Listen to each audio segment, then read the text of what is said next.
Je suis entré dans la salle d'audience en sachant déjà que j'allais tout perdre. La maison que j'avais contribué à construire. Les économies que j'avais protégées au prix de nuit blanche. Même l'avenir que je croyais garanti par mon mariage. De l'autre côté de la salle, mon mari infidèle était assis calmement, vêtu avec assurance, se comportant déjà comme un vainqueur. Son avocat empilait soigneusement les documents sur la table. Sa famille était assise derrière lui, chuchotant, souriant, persuadé que ce n'était qu'une formalité avant qu'il ne prenne connaissance de tout cela. Je me sentais vide, mais pas surprise. Ce n'était pas un simple divorce. C'était une exécution, et je devais me soumettre en silence. Puis ma mère s'est penchée vers moi et m'a murmuré 6 mots qui m'ont glacé le sang. « Donne-lui tout. Ne résiste pas. » Je l'ai fixée du regard, certaine qu'elle avait perdu la raison. Tout, c'était la maison, l'argent, l'entreprise, ma dignité. Lorsque le juge m'a demandé ma réponse, j'ai hoché la tête et j'ai dit oui. Mon mari a éclaté de rire dans la salle d'audience. Il était loin de se douter que sa victoire finale serait précisément ce qui le détruirait. Je m'appelle Charlotte, et pendant longtemps, j'ai cru que mon mariage était solide, simplement parce que de l'extérieur, c'est l'impression qu'il donnait. 12 ans. C'est la durée de mon mariage avec Ryan. 12 ans de routine partagée, de projets partagés, de silence partagé. On nous disait stable. On disait qu'on avait de la chance. On disait qu'on avait réussi. Ce qu'il ne voyait pas, c'est à quel point les choses avaient changé discrètement. Ryan aimait dire qu'il était le soutien de famille, le visionnaire, et en public, il jouait ce rôle. Un sourire charmant, une poignée de main assurée, l'homme qui avait toujours un plan. Mais derrière les portes closes, nos vies tournaient autour des listes que je faisais, des budgets que j'équilibrais et des soucis que je portais seul. C'était moi qui me levais à minuit pour vérifier nos comptes et m'assurer que les chiffres étaient toujours bons. C'était moi qui repoussais mes propres promotions parce que Ryan disait que sa carrière était à un tournant décisif. Chaque fois que j'hésitais, il me prenait les mains et disait « Encore un petit effort, merde. On est en train de construire quelque chose. » Alors j'ai attendu et je l'ai cru. Au début, les changements étaient faciles à excuser. Il rentrait plus tard. Il répondait à ses emails pendant le dîner. Il avait cessé de me demander comment s'était passée ma journée, mais je me disais que c'était juste le stress. Tout le monde disait que le mariage n'était pas censé être excitant en permanence. Puis, le téléphone est devenu un mur entre nous. Avant, Ryan le laissait traîner. Maintenant, il ne le quittait jamais. L'écran s'éteignait dès que j'entrais dans la pièce. Si je lui demandais à qui il envoyait des SMS, il souriait nonchalamment et répondait « Pour le travail. Tu t'inquiètes trop. » Je détestais cette phrase. Elle me faisait me sentir insignifiante de remarquer les choses. Il y avait des soirs où nous étions assis sur le même canapé, à quelques centimètres l'un de l'autre, à regarder la télévision en silence. Je lui racontais ma journée, mes soucis, la distance qui nous séparait. Ryan hochait la tête sans vraiment écouter, son attention ailleurs. Un jour, je lui ai demandé doucement « Tu as toujours l'impression qu'on forme une équipe ?»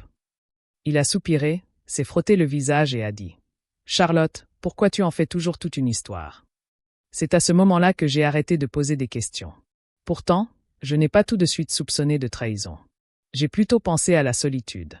Je croyais que notre relation s'essoufflait.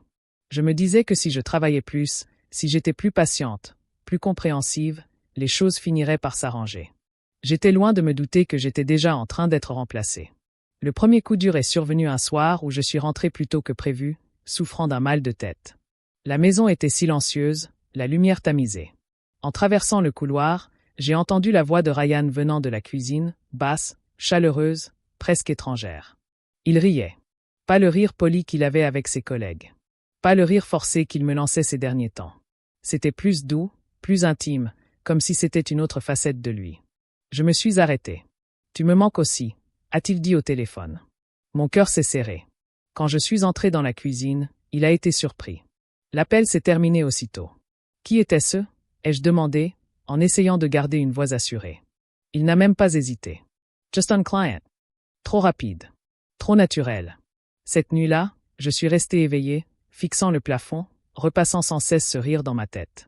Quelque chose en moi s'est transformé, non pas en colère, mais en lucidité, une conscience silencieuse et douloureuse. J'avais fait confiance à un homme qui était déjà ailleurs.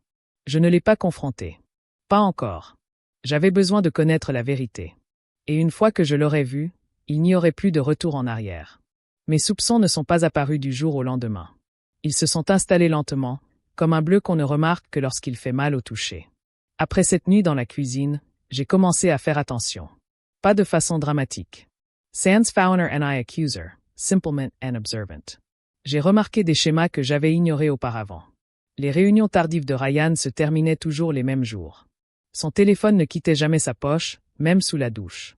Quand il vibrait, ses yeux se baissaient immédiatement, vifs et alertes, comme ceux de quelqu'un qui garde un secret. Je me disais que j'imaginais des choses. Mais l'imagination n'explique pas un parfum qui n'est pas le sien. Un matin, alors que Ryan me dépassait en vitesse pour prendre ses clés, j'ai perçu une odeur sur sa veste, douce, florale, inconnue. Ce n'était pas la mienne. Je suis resté là longtemps après son départ, le tissu serré entre mes mains, contre sa poitrine. Quand je lui ai posé la question plus tard, il n'a même pas levé les yeux de son ordinateur portable. Sûrement quelqu'un du bureau, a-t-il dit. Tu te fais des idées. J'ai hoché la tête, ravalant les questions qui me brûlaient la gorge.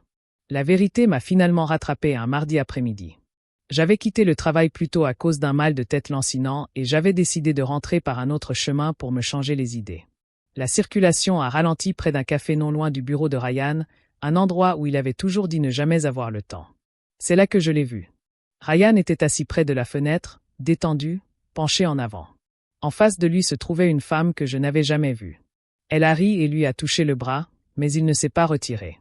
Il lui a adressé un sourire franc et léger, un sourire que je n'avais pas vu depuis des mois. Je me suis garé de l'autre côté de la rue et j'ai observé. Il n'était pas pressé. Il ne se cachait pas. À un moment donné, Ryan a tendu la main par-dessus la table et lui a caressé la main du pouce comme si c'était la chose la plus naturelle au monde. Mes mains tremblaient sur le volant. J'ai attendu qu'il se lève, que je le voie la suivre jusqu'à la porte, qu'il l'embrasse sur la joue et s'attarde une seconde de trop. Cette seconde a tout changé. Je suis rentré chez moi en silence, l'esprit douloureusement clair. Il n'y avait plus de déni, plus d'explication pour atténuer ce que j'avais vu. L'homme à qui j'avais confié ma vie s'était donné à une autre, sans culpabilité, sans peur. Ce soir-là, je n'ai pas crié. Je n'ai pas pleuré. J'ai mis la table comme d'habitude. Nous avons dîné en silence, le bruit des couverts paraissant étrangement fort. Après, je l'ai regardée et j'ai dit calmement. Qui est-elle? Ryan s'est figé. Puis il a expiré, s'est adossé à sa chaise et a dit quelque chose que je n'oublierai jamais. Alors tu l'as enfin remarqué. J'ai senti ma poitrine se serrer. Depuis combien de temps? J'ai demandé, répondit-il en haussant les épaules. Est-ce que ça a de l'importance? Oui, dis-je. Ma voix tremblait malgré mes efforts. Ça compte pour moi. Il se frotta les tempes, irrité, sans la moindre honte. Elle s'appelle Amanda, dit-il. Ça fait quelques mois. Quelques mois. Je le fixais, attendant du remords, des excuses, quelque chose. Au lieu de cela, il dit. Je n'avais pas prévu que ça arrive, mais c'est arrivé. Et honnêtement, Charlotte, je n'ai pas été heureux depuis longtemps. Ces mots me blessèrent plus que la trahison elle-même. Alors, trompé, c'était ta solution, demandai-je. Il se redressa brusquement, sur la défensive. Tu es toujours tendue, toujours anxieuse. Tout chez toi est une source de pression. Amanda me fait me sentir compris. Compris. Je ris alors. Un rire bref et interrompu qui me surprit moi-même. J'ai construit ma vie autour de toi, dis-je. Je t'ai soutenu. Et j'apprécie, répondit-il rapidement. Mais l'appréciation n'est pas synonyme d'amour. 2 semaines plus tard, il m'a annoncé qu'il voulait divorcer. Sans ménagement. Il a fait glisser un dossier sur la table et a dit « Mon avocat dit que ça se passera mieux si on ne traîne pas les pieds. » C'est à ce moment-là que j'ai compris qu'il ne s'agissait pas seulement de me quitter. Ryan n'allait pas partir. Il se préparait à tout emporter avec lui. Le mot « divorce » sonnait clair quand Ryan l'a prononcé, presque poliment. Mais la suite fut tout autre. Une semaine après avoir déposé sa demande de divorce, j'ai reçu un courriel de son avocat. Il n'était ni émotionnel, ni cruel.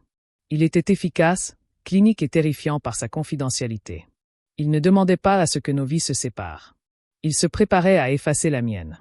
Selon la proposition, Ryan voulait la maison parce que ses parents avaient contribué à l'apport initial. Il voulait contrôler nos économies communes parce que ses revenus déclarés avaient été plus élevés ces dernières années, et l'entreprise, le cabinet de conseil que nous avions créé ensemble, était décrite comme son actif professionnel parce qu'il en était le visage. J'ai lu le document 3 fois, mes mains se glaçant à chaque fois. Il ne s'agissait pas de justice. Il s'agissait de pouvoir. Lorsque j'ai confronté Ryan ce soir-là, il n'a rien nié. Il n'a pas édulcoré ses propos. C'est juste que. Ça marche, a-t-il dit calmement. C'est moi qui prends des clients maintenant. Tu retomberas sur tes pieds. Tu t'en sors toujours. Je l'ai fixé du regard, reconnaissant à peine l'homme en qui j'avais eu confiance. Alors, tu me trompes, ai-je dit doucement. Et ensuite, tu prends tout. Il a haussé les épaules et s'est servi un verre. Je suis juste réaliste, Charlotte. Se disputer ne fera qu'empirer les choses et te coûter plus cher. Pour moi? C'est alors que j'ai compris une chose douloureusement claire. Ryan n'a pas quitté le mariage brisé ou confus. Il est parti avec une stratégie. Ses parents n'ont pas caché leur approbation. Un soir, à dîner, sa mère s'est penchée vers moi et m'a dit « Tu es encore jeune. Recommencer ne sera pas si mal. Recommencer à zéro. » Les jours précédant le procès semblaient irréels. J'ai rencontré mon avocat, j'ai épluché les relevés financiers et j'ai essayé de comprendre ce qui s'était passé. Sur le papier, j'avais des arguments. J'avais des contributions. J'avais des années de preuves. Mais Ryan était confiant, et la confiance est une force irrésistible.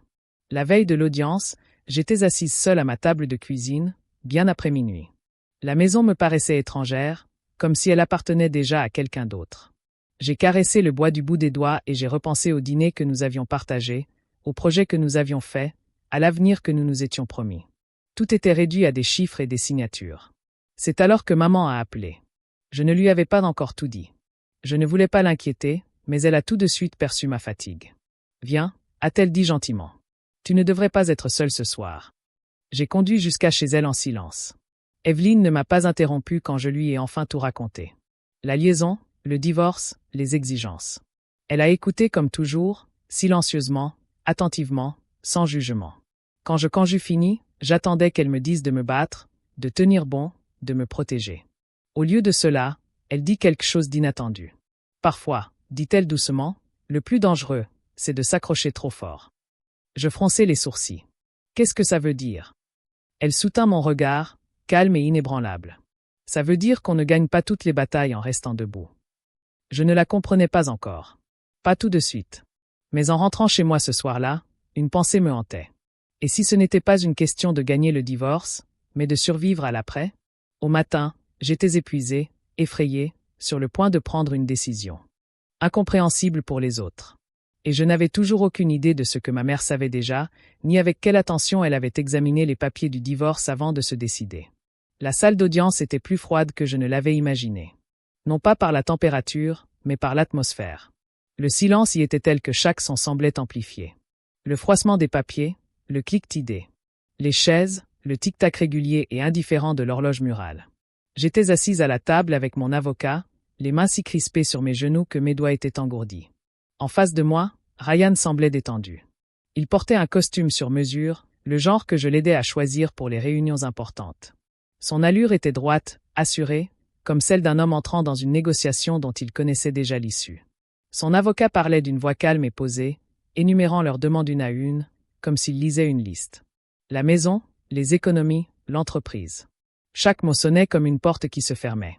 Je regardais mon avocat. Il se pencha en avant et murmura. « On peut contester ça. Vous avez raison. » J'avalai ma salive et acquiesçai, mais j'avais la gorge serrée. Se battre signifiait des mois, peut-être des années, d'audience, d'honoraires et d'examens publics. Cela signifiait être traîné dans les moindres détails de mon mariage, tandis que Ryan souriait et attendait patiemment que la situation se calme. Soudain, je sentis la main de ma mère se poser légèrement sur mon bras. Elle se pencha plus près, sa voix à peine audible. « Donne-lui tout. » Je me suis tournée vers elle, sous le choc. « Maman » ai-je murmuré avec insistance. « C'est ma vie. » Elle n'a pas protesté. Elle n'a pas donné d'explication. Elle m'a simplement regardé et a dit « Fais-moi confiance. » Non pas parce que tu comprends, mais parce que moi, je comprends. Le juge m'a demandé comment je souhaitais procéder.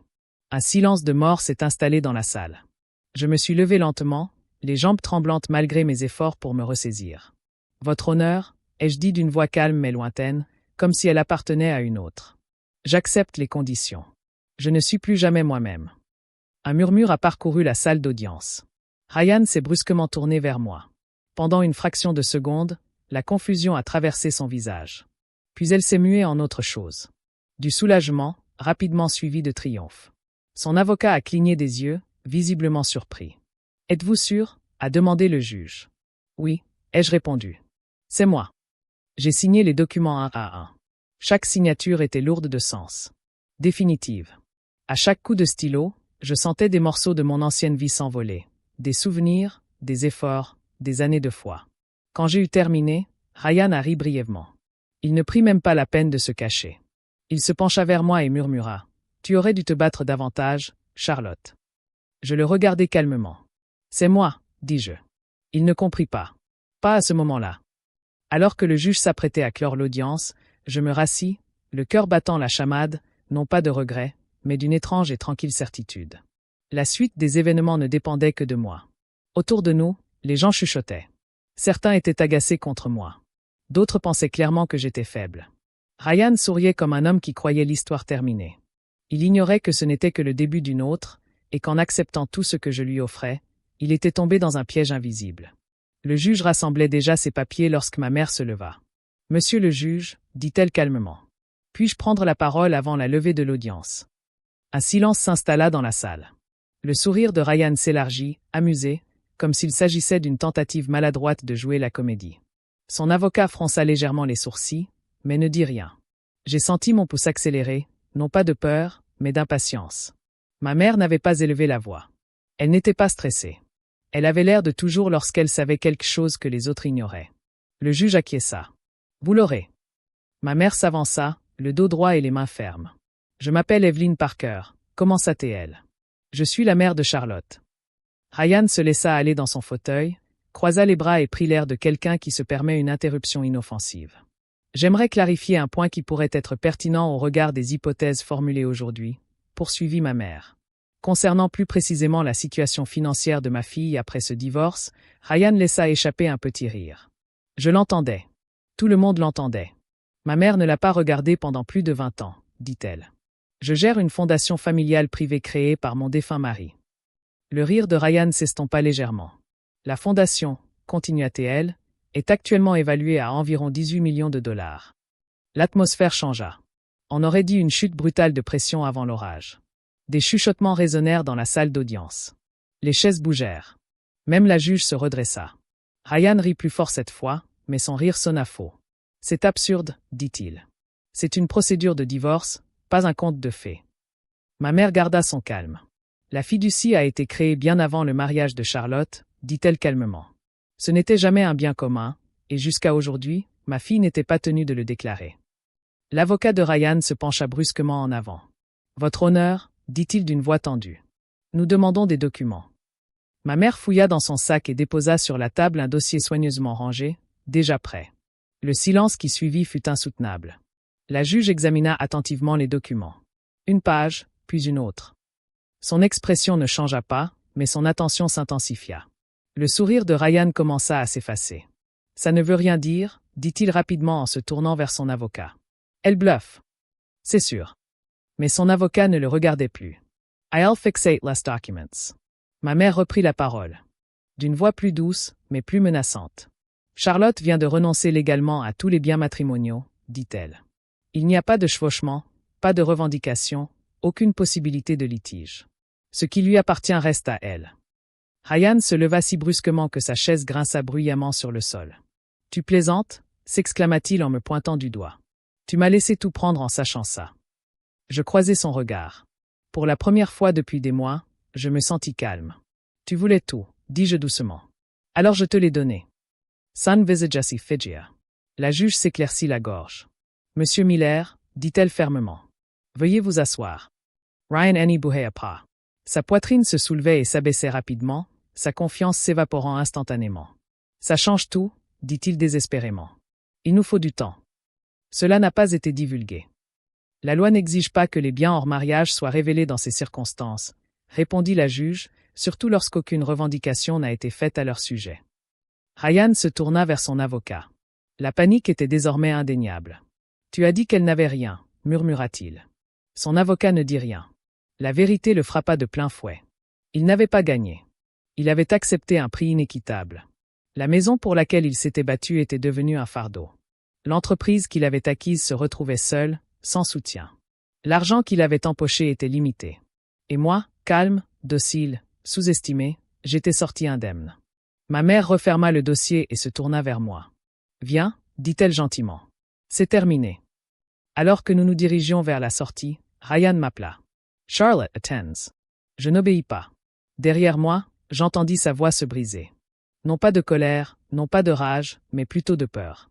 La salle d'audience ferma SES Ports. Et avec eux, le monde qu'il croyait avoir conquis commença à s'effondrer, morceau par morceau, sous le poids d'une victoire qu'il n'avait jamais vraiment comprise. Ryan ne s'effondra pas d'un coup. Au début, il fit comme si de rien n'était. Il emménagea dans la maison avec une assurance exagérée et organisa une petite réception quelques semaines seulement après la finalisation du divorce. Des amis communs m'ont dit qu'il riait aux éclats, servait des boissons coûteuses et parlait de nouveaux départs.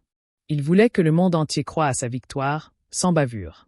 Mais derrière cette façade, des fissures commençaient déjà à apparaître. Le cabinet de conseil qu'il avait repris avec tant de fierté reposait sur bien plus que son nom. Ce que Ryan n'a jamais compris, c'est que c'était moi qui avais maintenu la structure à flot, les contrats, la conformité, la planification à long terme.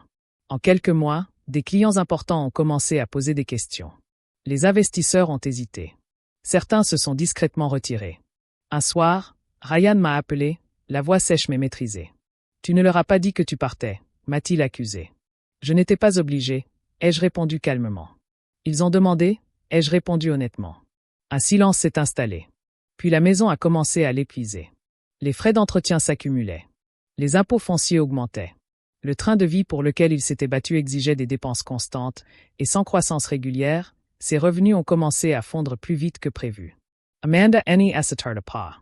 Le charme qui l'avait séduite était alimenté par la confiance et l'aisance. À mesure que celle-ci s'estompait, sa patience s'évanouissait. Elle partit discrètement, sans faire d'histoire, n'emportant avec elle que son silence. Ryan sombra dans la dépression. Il envoyait des messages tard dans la nuit. D'abord poli, puis colérique, puis désespéré. « Tu as tout manigancé. Tu m'as trompé. Tu me dois une dette. » Je ne répondis jamais.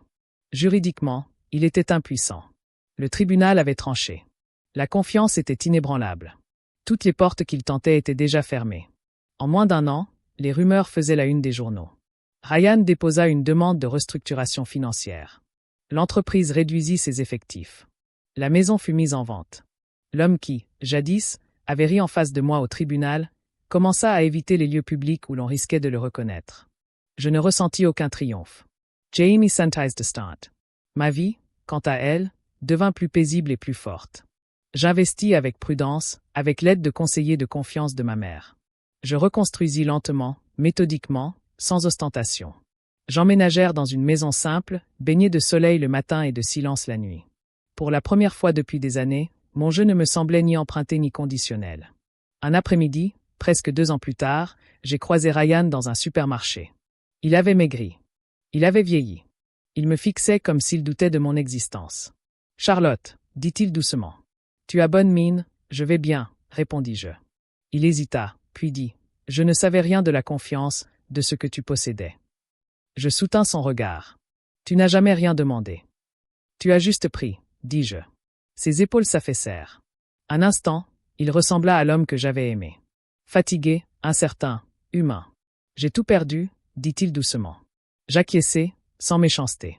Non, je dis que tu as perdu ce que tu as choisi de risquer. Je payai mes courses et sortis sans me retourner. Dehors, l'air était plus léger. Le monde de Ryan s'était effondré, non pas à cause de moi, mais parce qu'il était bâti sur le fait de prendre plus que ce qu'il méritait. Et pour la première fois depuis le divorce, je compris quelque chose clairement. Lâcher prise ne m'avait pas affaibli.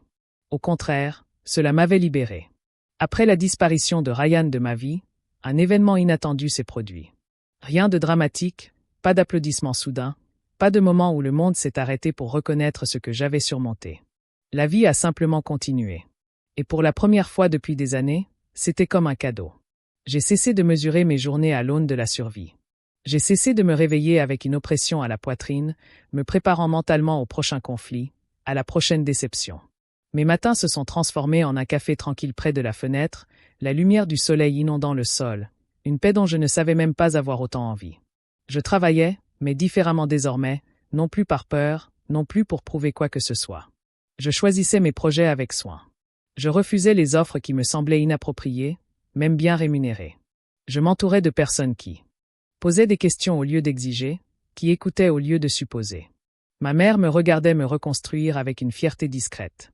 Un soir, assise sur ma petite véranda, elle m'a dit « Tu es plus légère ». J'ai souri. Je me sens plus légère. Elle a hoché la tête comme si cela avait toujours été mon but. Il y avait des moments où les souvenirs s'insinuaient dans la voix de Ryan, nos vieilles habitudes, la vie que j'imaginais. Parfois, ils surgissaient à l'improviste, comme une chanson dans un supermarché ou une rue familière traversée machinalement, mais la douleur n'était plus la même. Elle s'était estompée. Un après-midi, un ancien collègue m'a demandé si je regrettais de ne pas m'être battu davantage au tribunal. J'ai longuement réfléchi avant de répondre. Non, ai-je dit honnêtement. Si je m'étais battu, je serais resté lié à lui plus longtemps. Je m'étais perdu à essayer de gagner. Partir m'avait coûté des choses, mais cela m'avait permis de préserver quelque chose de bien plus précieux. Ma lucidité, ma dignité, mon avenir. J'ai réappris à faire confiance à mon intuition. À écouter mon intuition quand quelque chose clochait, à croire que la peine n'était pas ennuyeuse. Elle se méritait. Je riais même plus souvent. Un vrai rire, celui qui me surprenait quand il jaillissait. Un soir, en fermant la porte à clé avant de me coucher, j'ai aperçu mon reflet dans le miroir. J'avais changé, ni plus jeune, ni plus vieille, mais plus sereine, comme quelqu'un qui avait été mis à l'épreuve sans être brisé. Ryan n'était plus au centre de mon histoire. Il n'était plus qu'un chapitre. Et pour la première fois, j'étais impatiente de découvrir la suite, sans peur, sans excuse, sans avoir à me livrer à nouveau. Pendant longtemps, j'ai cru que la force, c'était s'accrocher, préserver mon mariage, garder ma famille unie, me défendre, même si c'était douloureux. Je pensais que lâcher prise était synonyme d'échec. Je me trompais. Ce que j'ai appris lentement, douloureusement, c'est que la vraie force, c'est savoir quand quelque chose ne vaut plus la peine de se battre. C'est comprendre que toutes les batailles ne sont pas faites pour être gagnées haut et fort, et que toutes les victoires ne sont pas évidentes. Parfois, la victoire, c'est rentrer chez soi sain et sauf. Ma mère ne m'a jamais dit d'abandonner ma vie. Elle m'a appris à la protéger. Elle voyait ce que je ne voyais pas encore, que Ryan ne se battait pas pour l'amour ou la justice. Il se battait pour prendre. Et quand on a affaire à quelqu'un comme lui, le plus grand danger est de rester à sa portée. En lui donnant tout ce qu'il exigeait, je lui ai enlevé ce dont il avait le plus besoin, le contrôle. Je n'ai pas détruit son monde. C'est lui qui l'a fait en le bâtissant sur des justifications, des raccourcis et la trahison. Je n'ai fait que m'effacer et laisser la vérité éclater. Aujourd'hui, ma vie est simple. Elle ne repose pas sur le désir de prouver à quelqu'un qu'il a tort. Elle est faite de matins paisibles, d'un travail honnête et de la confiance tranquille de savoir que je peux me débrouiller seul sans me rabaisser pour les autres. J'ai confiance en moi maintenant. J'écoute mon intuition quand quelque chose cloche. Je ne confonds plus sacrifice et amour. S'il y a une chose que j'espère que tous ceux qui écoutent mon histoire retiendront, c'est celle-ci. On ne perd rien à s'éloigner de quelqu'un qui ne nous a jamais vraiment soutenus. On ne perd rien à choisir la paix plutôt que l'orgueil. Et on ne perd rien à faire confiance à ceux qui nous aiment suffisamment pour avoir une vision d'ensemble quand on est incapable de la voir. Parfois, le plus courageux est de signer les papiers, de fermer la porte et d'entamer une vie où l'on n'a plus besoin de se battre pour survivre. C'est à ce moment précis que ma vraie vie a commencé.